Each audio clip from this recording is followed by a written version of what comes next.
ज्या पद्धतीने ज्या क्रूर पद्धतीने मारलं गेलं आणि त्याच्यावर आजही निर्णय होत नाही, हे दुर्दैव आहे, हे दुर्दैव आहे. मी जास्त काही बोलणार नाही आज, मी मुद्देशीर बोलणार आहे. आणि ज्यावेळी मी त्या घरच्या मंडळीला भेटलो, बोललो, त्याची चर्चा केली, अनेक लोकांनी आपली मतं व्यक्त केली तिथं. आता एकच निर्णय मी घेतला, एकच निर्णय मी घेतला. तो निर्णय हा होता आणि सगळ्यांच्या समोर जाहीरपणाने मी त्यावेळी बोललो की हा जो मोरक्या आहे, त्या मोरक्याचा आश्रय देतात जो कोण आहे तो धनंजय मुंडे.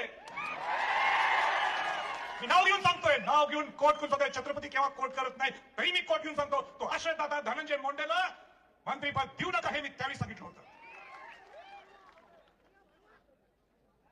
पण मला माहित नाही त्याचा राजीनामा घेतील काय, देतील त्याला हकालपट्टी करतील. पण बीडच्या सगळ्या जनतेतल्या लोकांना मला हे सांगायचं आज, आणि ते सांगण्यासाठी मी इथं आलोय. आणि ते म्हणजे जर का त्याला पालकमंत्रीपद दिलं तर हा संभाजी छत्रपती घराणा बीडचा पालकमंत्री घेणार. आम्हाला दहशत चालत नाही, आम्हाला दहशत चालणार नाही. शिवाजी महाराजांचं हे, शाहू फुले आंबेडकरांचं हे महाराष्ट्र आहे, आणि इथं जर दहशत कोण पसरत असेल तर माझी जबाबदारी, माझं कर्तव्य आहे, मी तर येणार.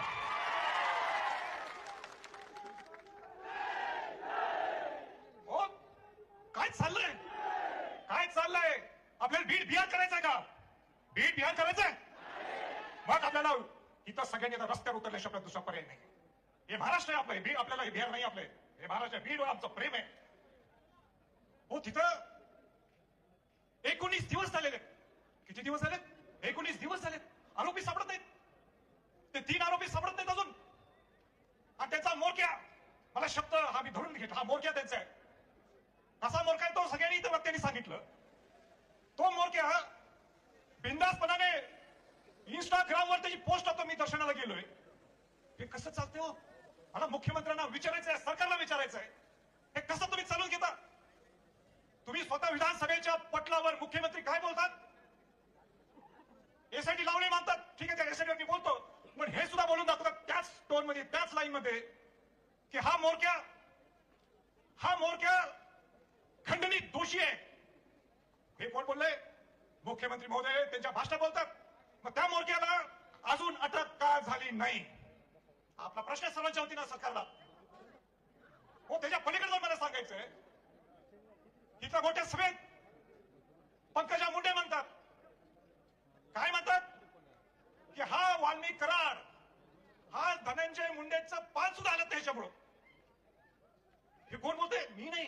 कोण बोलते? धनंजय मुंडे बोलतात.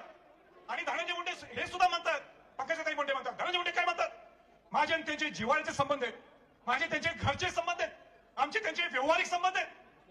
आणि त्याच्या पलीकडे जाऊन मला सांगायचंय की त्याला, या मोरख्याला वटमुक्त्यार पत्र सुद्धा दिलेले आहेत व्यवहार करण्यासाठी.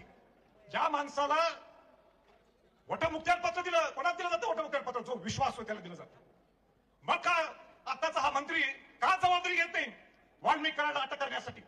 त्याला माहित नाहीये कुठे दिवस रात्र कशी बोलतात, कुठं काय करायचं, कसे पैशाचे उलाढाल करतात, ते सगळ्यांनी सांगितलं तुम्हाला. पण त्याला माहित नाही, माहित नाही कुठे ठेवलंय. सगळं ठेवलंय, सगळ्यांना कल्पना आहे, पूर्ण महाराष्ट्राला जी कल्पना आहे. पण आता आम्ही कदापि ही दहशत खपवून मुळीच घेणार नाही.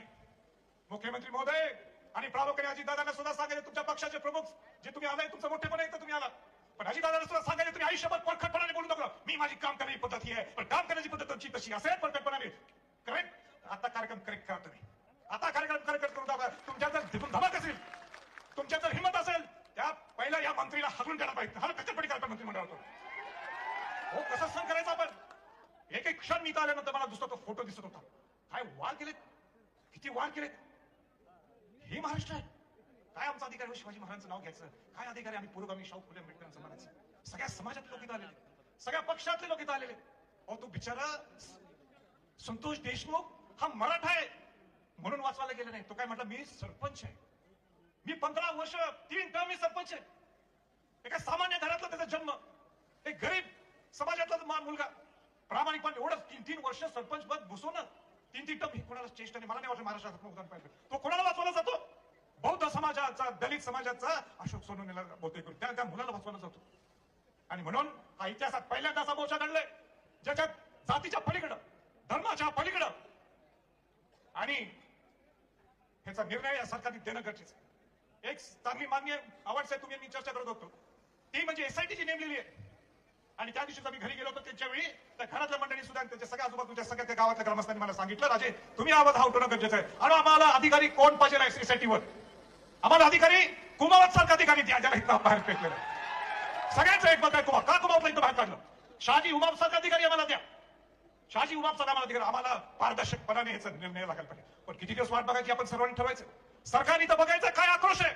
एवढा उडाताना सुद्धा हजारो लोक इथं बिडं एक माणूस इथं हल्ला नाही. ही आणलेले लोक नाही, हे सगळ्या भावना एक आक्रोश दाखवायला सगळे आले. हे बघा उजवीकडे कशी बसले लोकांवरती पत्र्यावर. कोण बसले कोणासाठी?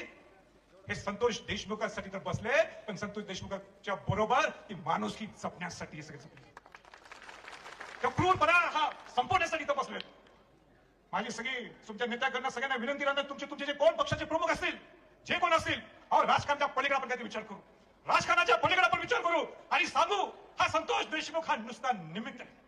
संतोष देशमुख हा निमित्त, पण ही दहशत प्रामुख्याने बीड मध्ये या 20-25 वर्ष चालू. मला ज्यावेळी सगळ्या सांगितलं रील्स दाखवले मला, मी घाबरून गेलो तुमचे रील्स बघून. 1200 ते 1300 तुमचे गन लायसन्स स्वतः मंत्री महोदय स्वतः बंदूक घेऊन.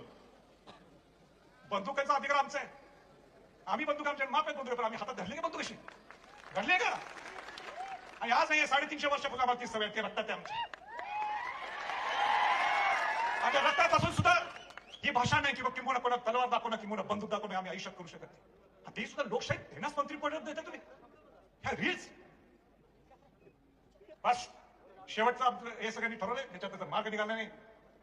मनोज जरांगे असतील, सगळे मंत्रिमंडळ, सगळ्याच्या माजी मंत्री असतील, आजी मंत्री कोणी, बाकी सगळे आमदारगण असतील, सगळ्या पक्षातले लोक असतील, सगळ्या समाजातले लोक असतील.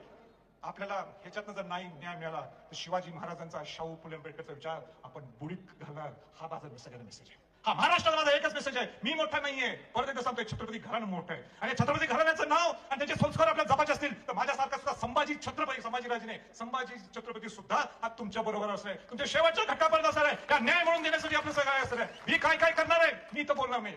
त्या विराजला माहित आहे, त्यांच्या भगिनींना माहित आहे, त्यांच्या भावांना सुद्धा माहिती. मी त्या दिवशीच बोलून आलेलो त्याला. मी तर माझं मी ते बोलून मी छोटं करणार. मी जबाबदारी काय घेतली मी त्यांना सांगितलंय, बाकी कुठल्या नेत्याकडे सांगितलं, पेपरला सुद्धा सांगितलं, बोलून दाखवलं नाही, किंवा प्रेस मीडियाला सुद्धा मी सांगितलं नाही. आणि तो जो दिलेला शब्द माझा ताई आणि विराज हा माझा शब्द आहे. आणि परत एकदा आपल्याला सगळ्यांना श्रद्धांजली व्हायची म्हणून कोणी इथं हलू नका. बाकी सगळे सहयोगी सांगतील. एवढं बोलतो आपतो.